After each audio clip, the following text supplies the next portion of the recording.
Hello, my name is Rich Howard, owner of Architectural Builder Supply. In this video is to bring you a closer look at the Ives number 054 B26D. So first of all, this is an 054, and that means that this is a Dutch door bolt from Ives. Okay. The B means that this item is made of solid brass. The 26D means that it is a satin chrome plated finish over that solid brass. This is called a Dutch door bolt. This is used, its design is that it is to secure the top leaf of a Dutch door to the lower leaf of a Dutch door so that they will swing together. However, it is also just a surface bolt. So if you want a very handsome, large yet short in length surface bolt for something, this could be an option for you. But because it's doing the work of securing an entire door together, it will be robust. But because it's a Dutch door bolt, where it's, going to be about hip high, you don't need to have it very large because you're not needing to reach to get access to the bolt. It's simply going to be mounted on your top leaf and will bolt down into the lower leaf. Okay. Now, let's go over some dimensional properties of this item. In the extended description, it states that the rod length is 4 1/4. That would be accurate, and that it has an overall width of 1 5/8. That too would be accurate, and that it has a rod width of 5/8. That is half round. That's accurate all as well, and has a projection of 1 1/8. That would be accurate as well. Okay. What they don't give is the amount of travel or projection of the bolt, or throw, I should say. And that's going to be represented from this guide and how far the guide itself will travel before it hits that pin. And it's probably about 3/4 inch, maybe a little heavy on that, but something in that range. This is actually about 1/2 inch. So the amount of projection on the bolt when you throw it is going to be 1/2 inch. There's a link below this video to a document called Product Brochure, and that will allow us to review the 054 along with other surface bolts from Ives as well. And it's down there near the end of the catalog, or at least the one that's currently there. It will tell you the other finishes.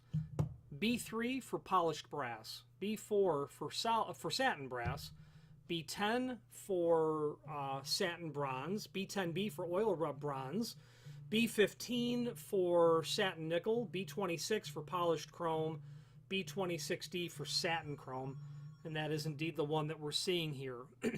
According to Ives, the Dutch door bolt is a practical, rugged, and attractive bolt for application on Dutch doors as well as other areas. Chamfered rod ends draw the two leaves of the door closer together. So as the chamfered end of the bolt enters the strike, which we're going to show you shortly, it will bring the two leaves together and draw them tightly together. Sufficient tolerance provided in the strike opening to allow for misalignment of door leaves and to also prevent binding of the bolt. Decorative 1-inch diameter knob designed to facilitate bolt operation, made of solid brass, packaged with standard strike, optional mortise strike for a shelf door application. Optional universal strike is also available as well. Now, let's move on to the strikes since we are now speaking about them. There is a link below this video as well to a document called Installation Instructions where it will refer to these different strikes. So first of all, it will come with the standard strike. I think that's what it says. Standard strike, packed with the standard strike. For a Dutch door, this is the standard strike. This is intended to be mortised to the top of your door leaf, and you would install this on the pull side of a pair of doors. This is mounted on the pull side. It's going to work just like this.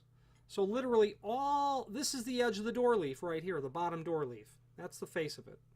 All of this is going to communicate just like that to look like this. That's if you're using a Dutch door application. Now, they do make a mortise strike as well, which you can install anywhere.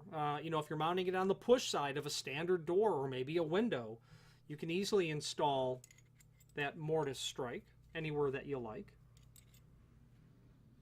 They do also have what's called a universal strike, and this will allow it to work as well in that same sort of Dutch door application, but in a surface application where you've got a pair of doors and you're mounting it up at the top, or maybe just for a standard swinging door as well, where it give you that sort of a lip environment that's there as well. These three strikes will certainly conspire to allow you to install this in any way that you're going to come up with. Push side or pull side mount, traditional Dutch door installation, or simply otherwise. Let's go over some quick dimensional properties of the strikes. Mortise strike length, about 2 1/16, with a width of about 13/16. I'd say the thickness is somewhere in 80 thousandths range. I won't measure them. You know what? Why make the video and then not measure them? Thickness of the mortise strike, the kid's good, 0.092. 0.092. Your Dutch door strike, overall depth, about 1 7/16 inches. Overall width, about 1 inch. Overall height of the face of that item, 1/2 inch. Then the thickness on the back, that looks like it's about 140 thousandths. He's good, 0.153. 0.153. Then we have our universal strike. That looks like it's about 1 5/8 inches. Way off. 1 7/8 inches. Overall width, about 1 9/16 inches. Width of the mortise portion alone, if it's going to be mortised, about 7/8. And about 5/8. Thickness of that strike,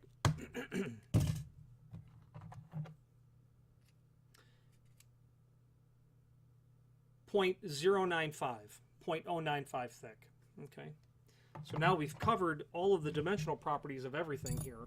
Screws are going to be included for everything. You're going to need a total of 7 for sure to get everything installed. You're going to have 4 short screws, and that will be certainly, you'll have at least 4, but you're going to have 4 to hold the bolt down to the door. You're going to have 3 longer ones that you can use for the strike application. Okay, so you have plenty of screws to install this in every possible way that you're going to need to install it.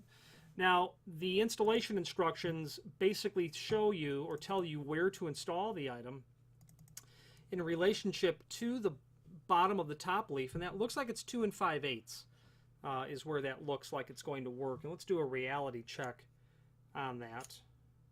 When we are in the fully retracted position, the bottom of the door to that hole center, 2 5/8, it's not even close. Sorry. When we are in the fully extended position, not projected, but pulled up or opened position, that's 2 5/8. Let's double check that.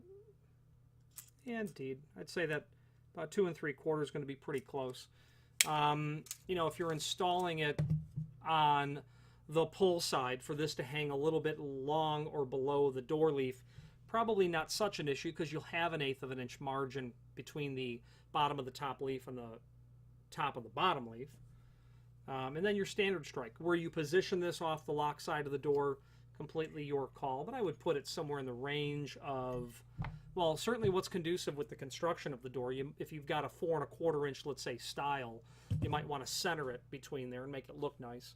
Otherwise, maybe put it at 2 3/4 back set so that the back set will match the other locks that you may have installed. 1 3/4 dimension between the 2 points for the guides as well.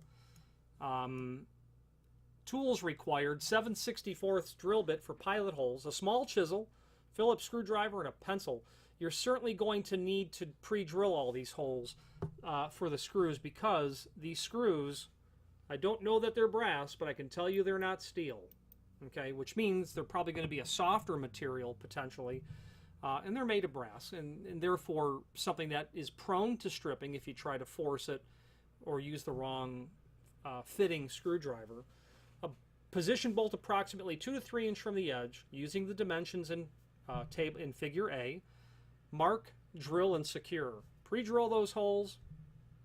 Mark the holes. Do a reality check. Mark the holes, do a reality check.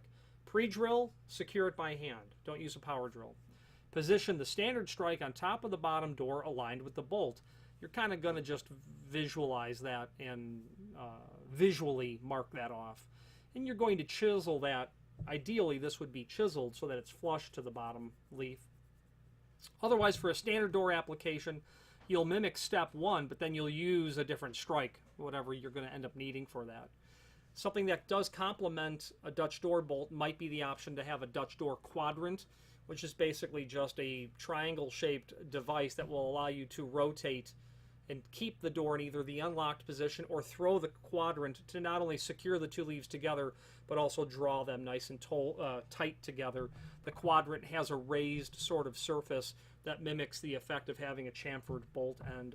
Finally, there's a link below this video to the manufacturer's page where you can pull up not only all of the Ives products that we sell, but also a link to the manufacturer's website, as well as a link to the full product catalog. If you have any questions on the Ives 054, MB26D Dutch door bolt, solid brass and a satin chrome finish, or any other Ives product, please feel free to reach out to us. Thank you.